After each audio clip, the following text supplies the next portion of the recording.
ফের রিলসের নেশায় মৃত্যু। কাটোয়াতে ট্রেনের ওপর রিলস বানানো পড়ুয়ার, আর তাতেই ওভারের তারে বিদ্যুৎ পৃষ্ঠ হয়ে মৃত্যু।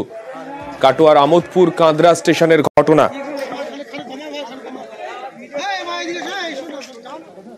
কি ঘটনা ঘটেছিল বিস্তারিতভাবে জানবো। আমাদের প্রতিনিধি রণদেব রয়েছেন আমাদের সঙ্গে। রণদেবের কাছ থেকেই বিস্তারিতভাবে জানবো ঠিক কিভাবে এই দুর্ঘটনা ঘটলো। কেননা একটা স্টেশনে যখন একটা ট্রেনের মাথায় কেউ ওঠে, মূলত এমন এইভাবে পুরো বিদ্যুৎ সংযোগ দেয়া লাইনের একটা ওপরে যখন একটা ট্রেনের মাথায় কেউ ওঠে, কোনো রকম কি কারণ নজরদারি ছিল না? মানে কেউই কি দেখতে পাননি?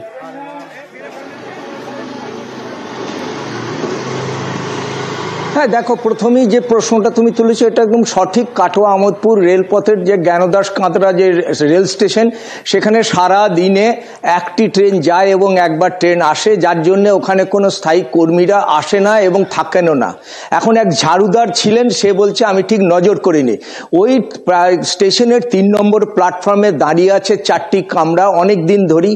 সেই 4 কামরার উপরে মাথায় উঠে যে স্থানীয় খাঁজি গ্রামের যে দানিশ চৌধুরী এবং তার সঙ্গে রিকু চৌধুরী এবং শামু চৌধুরী 3 জন ছেলে গেছিল এবং একজন উঠেছিল এবং সে নাকি রিল করতে উঠেছিল, এটাই কিন্তু পরিবারের দাবি। তার বন্ধু রিকু চৌধুরীর দাবি যে সে সেলফি তুলতে উঠেছিল, তারা নিচে দাঁড়িয়েছিল এবং তখনই সে বিদ্যুৎপৃষ্ট হয়ে মারা যায়। একটি আওয়াজ শোনার পর দেখে যে রেল কামরার ওপরই সে রক্তাক্ত অবস্থায় পড়ে আছে।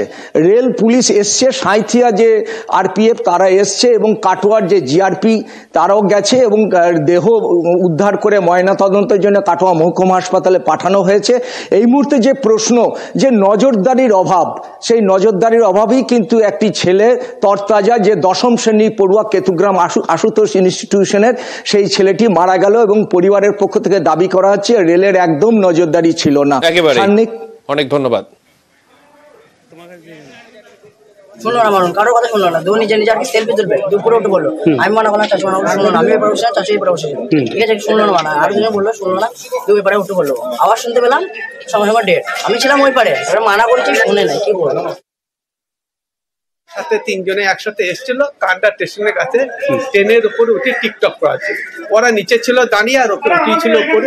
তারপরে উপরে ওঠার পরে ওই ওঠার সাথে সাথেই হয়ে গেছে নিয়ে এসে কারেন্ট, ওইখানে ডেট।